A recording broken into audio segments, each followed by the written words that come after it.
उपस्थित आजच्या कार्यक्रमाचे अध्यक्ष, प्रमुख पाहुणे, पूज्य गुरुजन वर्ग, रसिक श्रोते, वक्ते आणि ज्ञाते हो. मी कुमारी हर्षदा विनायक साळोखे, इयत्ता 10वी, आदर्श प्रशाला, कोल्हापूरची विद्यार्थी. आज केवळ एका महामानवाच्या जयंतीनिमित्त त्याचं कोडकौतुक करण्यासाठी किंवा त्यांचं गुणगान गाण्यासाठी नाही, तर त्यांच्या संघर्षमय जीवनातून काही प्रेरणादायी विचार आपल्यापर्यंत पोहोचवण्यासाठी उभी आहे. ते नक्कीच आपणा सर्वांच्या हृदयापर्यंत पोहोचतील असा आशावाद व्यक्त करते आणि माझ्या वक्तृत्वाला सुरुवात करते. मित्र हो, बघा, ज्यांना पाण्यालाही स्पर्श करण्याचा अधिकार नव्हता त्यांनी संपूर्ण जगाला ज्ञानाचा महासागर दिला.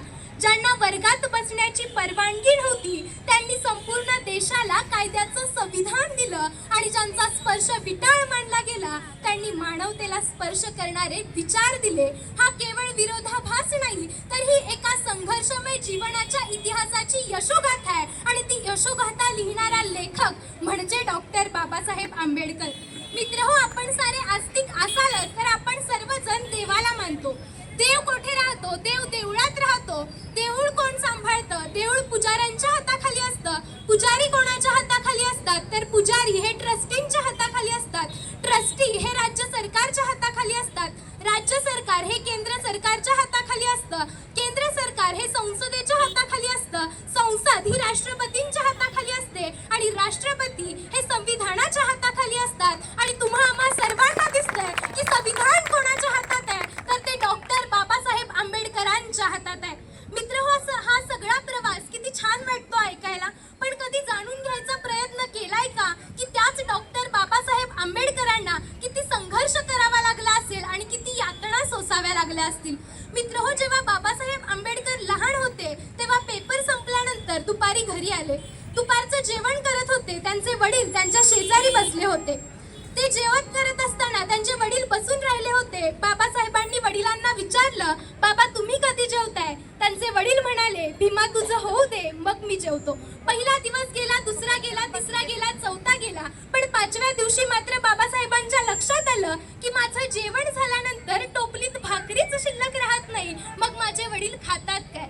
मग न राहता बाबासाहेबांनी रामजी आंबेडकरांना विचारलं की बाबा, माझं जेवण झाल्यावर टोपलीत भाकरीच शिल्लक राहत नाही, मग तुम्ही खाता काय? तुम्हाला भूक लागत नाही का बाबा? त्यावर रामजी आंबेडकरांनी दिलेलं उत्तर हे अत्यंत प्रेरणादायी आहे. ते म्हणाले, भीमा, माझी भूक या भाकरीनं भागणारी नाही. भीमा, तू इतका मोठा हो की तुझ्या मोठेपण बघून माझी भूक भागेल. माझी भूक या अन्नाने नाही तर तू मिळवलेल्या ज्ञानाने भागेल. भीमा.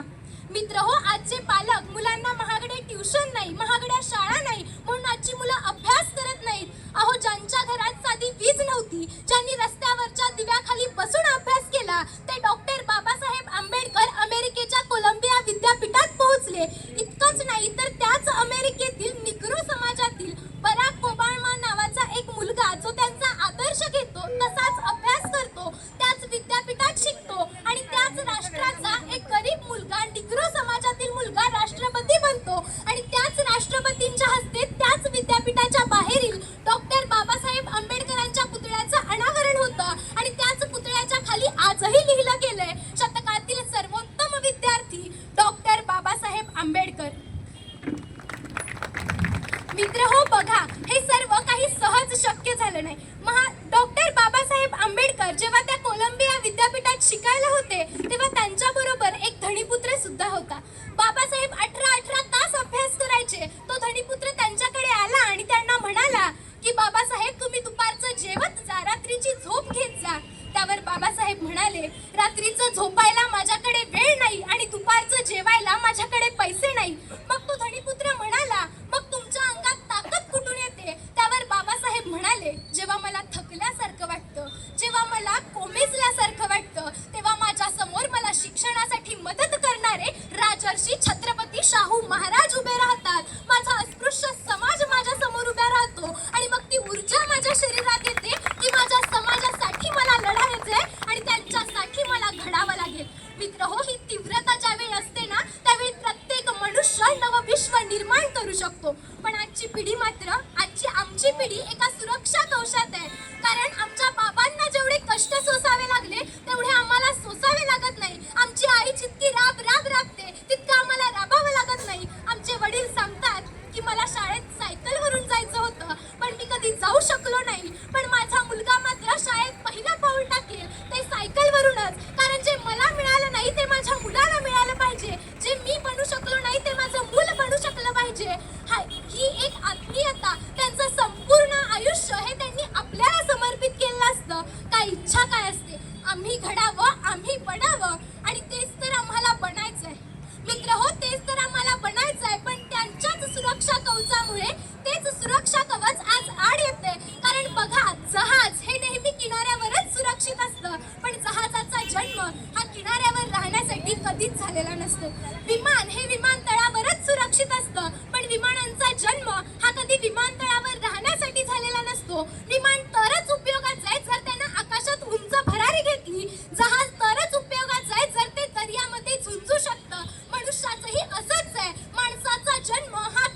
शिका, संघटित व्हा आणि संघर्ष करा. कारण चांगलं शिक्षण हे आपल्याला चांगल्या लोकांचं संघटन घडवून देतं आणि चांगल्या लोकांचं संघटन हा आपल्याला उत्तम संघर्ष करण्यास मदत करतो आणि तोच संघर्ष आपल्याला आपल्या ध्येयापर्यंत घेऊन जातो.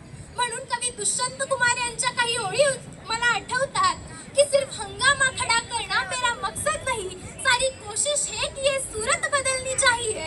सिर्फ हंगामा खड़ा करना मेरा मकसद नहीं, सारी कोशिश है कि ये सूरत बदलनी चाहिए. तेरे सीने में नहीं तो मेरे सीने में सही हो कहीं भी आग, लेकिन आग जलनी चाहिए, लेकिन आग जलनी चाहिए. हे अंतःकरणामध्ये आग पेटवण्याचं काम आहे ना, हे शिक्षणाचं आहे. म्हणून डॉक्टर बाबासाहेब आंबेडकरांनी सांगितलं की शिका, संघटित व्हा आणि संघर्ष करा.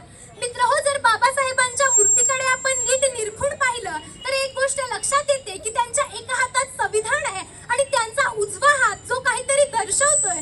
कोणी म्हणालं ते दिल्लीकडे दर्शवतायत, कोणी म्हणालं इकडे दर्शवतायत, कोणी म्हणालं तिकडे दर्शवतायत, पण बाबासाहेबांचा तो हात समोर दर्शवतोय. समोर बघा, समोर तुमचं भविष्य आहे आणि ते भविष्य जर तुम्हाला सुरक्षित करायचं असेल तर तुम्हाला शिकावं लागेल. कारण डॉक्टर बाबासाहेब आंबेडकर म्हणाले होते की इस कलम की ताकत दुनिया की हर ताकत से बड़ी है, इस कलम की ताकत दुनिया की हर ताकत से बड़ी है. इसलिए एक रोटी कम खाओ मगर अपने बच्चों को जरूर पढ़ाओ, मगर अपने बच्चों को जरूर पढ़ाओ. मित्रहो, आज सर्वसामान्य लोक बऱ्याच वेळा असं म्हणतात की डॉक्टर बाबासाहेब आंबेडकर हे अस्पृश्य समाजापुरतेच मर्यादित होते. पण मित्रहो, असं काहीच नव्हतं. डॉक्टर बाबासाहेब आंबेडकर हे कोणत्या जातीपुरते, धर्मापुरते नाही तर संपूर्ण मानवजातीसाठी प्रेरणास्त्रोत होते. कारण 1935 साली 25,000 शेतकऱ्यांना घेऊन विधानसभेवर काढलेला पहिला शेतकरी मोर्चा हा कोणत्या जातीसाठी, धर्मासाठी नाही तर संपूर्ण शेतकरी बांधवांसाठी होता. आणि त्या मोर्चामुळेच त्यांना शेतकऱ्यांचे हितचिंतक आणि शेतकऱ्यांचं जननायक म्हटलं जातं. इतकंच नाही तर स्त्रियांना पुरुषांप्रमाणे समान हक्क देऊन स्त्री जातीचा उद्धार करणारे स्त्री उद्धारक म्हणूनही डॉक्टर बाबासाहेब आंबेडकरांना ओळखलं जातं. कारण महात्मा फुले म्हणाले होते की माझा अस्पृश्य समाज झोपलेला आहे, तो जेव्हा जागा होईल आणि मनुस्मृतीसारखा पाखंडित ग्रंथ वाचेल तेव्हाच या समाजातील स्त्रिया गुलामगिरी मुक्त होतील. आणि महात्मा फुलेंचा विश्वास खरा ठरला. 9 डिसेंबर 1927 रोजी डॉक्टर बाबासाहेब आंबेडकरांनी तो ग्रंथ वाचला आणि आज आपण पाहतोय की आज मुली प्रत्येक क्षेत्रात आहेत. असं एकही क्षेत्र नाही जिथपर्यंत मुली पोहोचल्या नाहीत. अगदी ग्रामपंचायत पदाच्या सरपंच पदापासून ते राष्ट्रपती पदापर्यंत मुली आपल्याला पोहोचलेल्या दिसतात. मित्रहो, मी मध्यंतरी एक व्हिडिओ पाहिला होता की तमिळनाडूमधीलच एक महिला आहे दानसरी सीतक्का नावाची. ती तिचा इंटरव्ह्यू मध्ये असं सांगते की लहान असताना कधी वाटलं नव्हतं की मी मोठी होऊन नक्षलवादी बनेल. नक्षलवादी बनल्यावर तर आशाच सोडली होती की मी शिक्षण पूर्ण करून वकील बनेन. वकील बनल्यावर असं वाटलं नव्हतं की मी कधी आमदार बनेन आणि राजकारणात जाईन.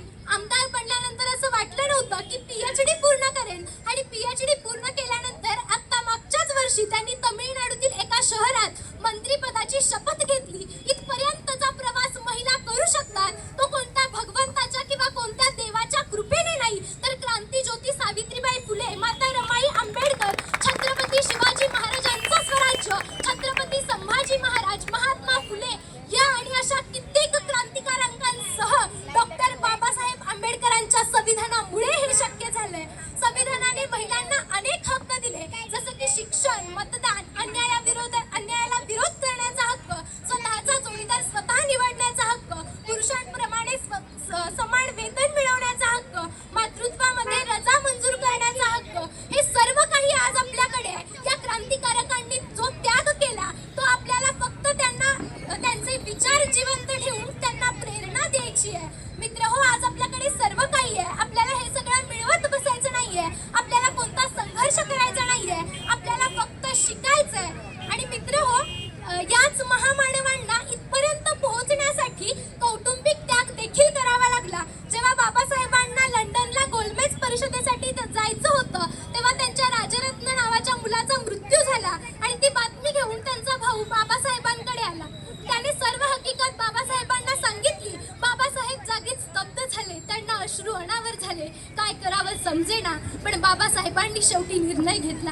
ते त्यांच्या भावाला म्हणाले की आज माझा एक मुलगा मृत्युमुखी पडलाय, पण जर मी आज गोलमेज परिषदेला लंडनला जाऊ शकलो नाही तर माझ्या अस्पृश्य समाजातील हजारो मुलांच्या मृत्यूला मी जबाबदार असेल. त्यामुळे मी माझ्या एका मुलासाठी त्या हजारो मुलांचा जीव जाऊ देणार नाही. आणि मुलाचा मृतदेह दारात असताना सुद्धा ते गोलमेज परिषदेला लंडनला निघून गेले. इतकंच नाही तर त्यांचा दुसरा मुलगा गंगाधर हा जेव्हा मरण पावला तेव्हा बाबासाहेब परदेशात होते. रमाई पत्रांवर पत्र पाठवत होत्या कारण पैसे नव्हते. पण शेवटी मात्र बाबासाहेब त्यांना पैसे पाठवू शकले नाहीत आणि मुलाचा मृत्यू झाल्यानंतर त्याच्या पार्थिवावर वस्त्र झाकण्याला पैसे देण्या इतपत पैसे सुद्धा रमाईंकडे नव्हते. पण शेवटी रमाईंनी स्वतःच्या साडीचा पदर फाडून त्या मुलाचा पार्थिव झाकलं. इथपर्यंतची कठीण परिस्थिती डॉक्टर बाबासाहेब आंबेडकरांनी सोसली. म्हणून आज प्रत्येक चौकात त्यांच्या जयंतीचा उत्सव आपण साजरा करतोय. हे फक्त आज जयंतीनिमित्त मी बाबासाहेब आंबेडकरांचं सांगितलं, पण जे क्रांतिकारक आहेत, मग छत्रपती शिवाजी महाराज असतील, संभाजी महाराज असतील, शाहू महाराज असतील, त्या प्रत्येकाने असा कौटुंबिक सामाजिक त्याग सोसला. म्हणून आज आपण इथं मोकळा श्वास घेऊ शकतोय. त्यामुळे आज केवळ त्यांच्या जयंतीनिमित्त डॉल्बी लावून नाचणं किंवा एका दिवसापुरतं त्यांना वंदन करणं इथपर्यंतच त्या महापुरुषांना मर्यादित न ठेवता त्यांच्या विचारांना आत्मसात करणं याची खरी गरज आहे. आणि हाच संदेश देणारा एक छोटासा प्रसंग सांगून मी माझ्या भाषणाचा शेवट करते. जेव्हा बाबासाहेब आंबेडकर कोलंबिया विद्यापीठात शिकायला होते तेव्हा वाचनालयात गेल्यानंतर तिथं त्यांना 2 वाक्य दिसली. पहिलं वाक्य होतं, आम आदमी जो पैदा होता है वो मर जाता है. दुसरं वाक्य होतं, महापुरुष जो पैदा होता है वो कभी भी नहीं मर जाता. बाबासाहेबांनी काय केलं की काळ्या रंगाने ते दुसरं वाक्य पुसून टाकलं. ही बातमी हळूहळू संपूर्ण कॉलेजमध्ये पसरली आणि ऑफिसमधून बाबासाहेबांना वारंवार पत्र येऊ लागली की तुम्ही असं का केलं, आम्हाला सांगा, नाहीतर तुम्हाला इथून हाकलवून देण्यात येईल. उद्या दुपारी 1 पर्यंत याचं स्पष्टीकरण आम्हाला मिळालं पाहिजे. दुसऱ्या दिवशी संपूर्ण सभागृह खचखचून भरलं होतं की बाबासाहेब काय स्पष्टीकरण देत आहेत. त्यावेळी बाबासाहेब अगदी अभिमानाने उभे राहिले आणि स्पष्टीकरण द्यायला सुरुवात केली आणि म्हणाले की तिथं जे पहिलं वाक्य लिहिलं होतं की आम आदमी जो पैदा होता है मर जाता है, ते मला पटलं. पण जे दुसरं वाक्य लिहिलं होतं की महापुरुष पैदा होता है जो कभी भी नहीं मरता, हे अत्यंत चुकीचं आहे. क्योंकि महापुरुष पैदा होता है वो तब तक जिंदा रहता है जब तक उसके विचार हमारे मन में है और हम उस तरह से जीते हैं. जब उसके विचार नष्ट हो जाते हैं तब वह महापुरुष भी मर जाता है. आणि संपूर्ण सभागृहातून टाळ्यांचा कडकडाट झाला. आणि मित्रहो, हेच विचार जिवंत ठेवून आजच्या या जयंती समितीने हा कार्यक्रम आयोजित केला आणि हे विचार मला तुमच्यापर्यंत पोहोचवण्याची संधी दिली. त्याबद्दल या सर्वांचेच मी मनपूर्वक आभार मानते. आणि शेवटी एवढंच म्हणू इच्छिते, महापुरुषांच्या उपकाराचं पांग कधीच फिटणार नाही. महापुरुषांच्या उपकाराचं पांग कधीच फिटणार नाही. लोकराजांच्या नावाचं पान कधीच मिटणार नाही. क्रांतिकारक हे जनतेचे आमचे हो उपकारू. तुमच्या नावाचं किती हो गुणगान गाव. मनपूर्वक धन्यवाद. हाय त्या ठिकाणी